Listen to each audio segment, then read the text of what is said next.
ಹಿಂದುತ್ವವನ್ನ ಎತ್ತಿ ಮಾತನಾಡ್ತೇವೆ ಎಂದ ಮಾತ್ರಕ್ಕೆ ಮುಸ್ಲಿಂ ಮತ್ತು ಕ್ರೈಸ್ತ ವಿರೋಧಿಗಳಲ್ಲ. ಕಾಂಗ್ರೆಸ್ ಪಕ್ಷ ತಲೆಗೆ ಹುಳ ಬಿಡ್ತಾ ಇದೆ ಎಂದು ಕಾಂಗ್ರೆಸ್ ಪಕ್ಷಕ್ಕೆ ಛಲವಾದಿ ನಾರಾಯಣ ಸ್ವಾಮಿ ಕುಟುಕಿದ್ದಾರೆ. ದೇವನಹಳ್ಳಿ, ಬೆಂಗಳೂರು ಗ್ರಾಮಾಂತರ. ಹಿಂದುತ್ವವನ್ನು ಎತ್ತಿ ಮಾತನಾಡುತ್ತೇವೆ ಎಂದ ಮಾತ್ರಕ್ಕೆ ಮುಸ್ಲಿಮರ ಕ್ರೈಸ್ತರ ವಿರೋಧಿಗಳಲ್ಲ. ಸಂವಿಧಾನ ಏನು ಹೇಳುತ್ತಿದೆ? ಮೋದಿಜಿರವರು ಸಂವಿಧಾನದ ವಿಚಾರವಾಗಿ ಏನು ಹೇಳಿದ್ದಾರೆ ಎಂದರೆ, ಸಬ್ಕಾ ಸಾಥ್, ಸಬ್ಕಾ ವಿಕಾಸ್, ಸಬ್ಕಾ ವಿಶ್ವಾಸ್, ಸಬ್ಕಾ ಪ್ರಯಾಸ್ ಅಂದ ಮೇಲೆ ಹಿಂದುತ್ವ ಇದೆಯಾ? ಮೈನಾರಿಟಿ ಇದೆಯಾ? ಅಂದ್ರೆ ಸಕಲರನ್ನು ಗೌರವಿಸಬೇಕು, ಅನ್ನತಕ್ಕದ್ದನ್ನು ಮಾಡಬೇಕು. ನಮ್ಮ ಪಕ್ಷ ಯಾರನ್ನು ವಿರೋಧಿಸುವುದಿಲ್ಲ. ಕಾಂಗ್ರೆಸ್ ಪಕ್ಷ ತಲೆಗೆ ಉಳ ಬಿಡುತ್ತಿದೆ ಎಂದು ಕಾಂಗ್ರೆಸ್ ಪಕ್ಷಕ್ಕೆ ಛಲವಾದಿ ನಾರಾಯಣಸ್ವಾಮಿ ಕುಟುಕಿದ್ರು. ಬೆಂಗಳೂರು ಗ್ರಾಮಾಂತರ ಜಿಲ್ಲೆಯ ದೇವನಹಳ್ಳಿ ಪಟ್ಟಣದ ಭಾರತೀಯ ಜನತಾ ಪಾರ್ಟಿ ಕಚೇರಿಯಲ್ಲಿ ಪತ್ರಿಕಾಗೋಷ್ಠಿಯಲ್ಲಿ ಛಲವಾದಿ ನಾರಾಯಣಸ್ವಾಮಿ ಗುಡುಗಿದ್ರು. ಯಲಿಯೂರು ರಾಧಾಕೃಷ್ಣ, ದೇವನಹಳ್ಳಿ.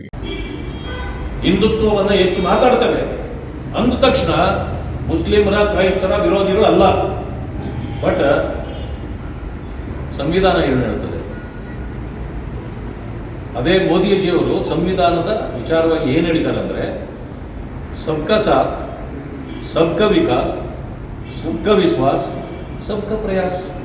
ಎಲ್ಲಿದೆ ಇದರಲ್ಲಿ ಹಿಂದುತ್ವ ಇದೆಯಾ? ಮೈನಾರಿಟಿ ಇದೆಯಾ? ಅಂದರೆ ಸಕಲರನ್ನು ಗೌರವಿಸ್ತಕ್ಕಂಥದ್ದು ಮಾಡಬೇಕು ನಾವು ಅನ್ನೋದನ್ನೇ ಹೇಳಿರೋದು. ನಮ್ಮ ಪಕ್ಷ ಯಾರನ್ನು ವಿರೋಧಿಸೋದು. ಕಾಂಗ್ರೆಸ್ ಪಕ್ಷ ಏನು ಮಾಡ್ತದೆ? ಹುಳ ಬಿಡ್ತದೆ ತಲೆಗೆ. ಅವ್ರು ನಮ್ಮ ವೋಟ್ ಬ್ಯಾಂಕು, ಅವ್ರಿಗೆ ಜಾಸ್ತಿ ಸವಲತ್ತು ಕೊಡಿ. ರೋಹಿಂಗ್ಯಾಸನ್ನು ಕರ್ಕೊಂಡ್ಬಂದು ಕೊಡಿ, ಪಾಕಿಸ್ತಾನದವ್ರನ್ನ ತಗೊಂಡ್ಬಂದು ಕೊಡಿ, ಬಾಂಗ್ಲಾದೇಶದವ್ರನ್ನ ತಗೊಂಡ್ಬಂದು ಕೊಡಿ. ಮಾನ ಮರ್ಯಾದೆ ಬೇಡವನ್ರಿ ನಿಮಗೆ? ಹೋಗ್ಲಿ, ದೇಶ ಬಿಟ್ಟು ಹೋಗಿದ್ದೆ ಯಾಕೆ ಅವರು? ಮತ್ತೆ ಇವಾಗ ಯಾಕೆ ಮುಸ್ಲಿಂ ಬರೋದು? ಯಾಕೆ ಅವರು ದೇಶ ಬಿಟ್ಟು ಯಾಕೆ ಹೋದ್ರು? ಇವತ್ತು ಯಾರ್ಯಾರು ದೇಶ ಬಿಟ್ಟು ಹೋದ್ರು ಅವರೆಲ್ಲ ಕಳ್ಳತನದ ರೂಟ್ಗಳಲ್ಲಿ ಬರ್ತಾ ಇದ್ದಾರೆ. ಯಾಕೆ?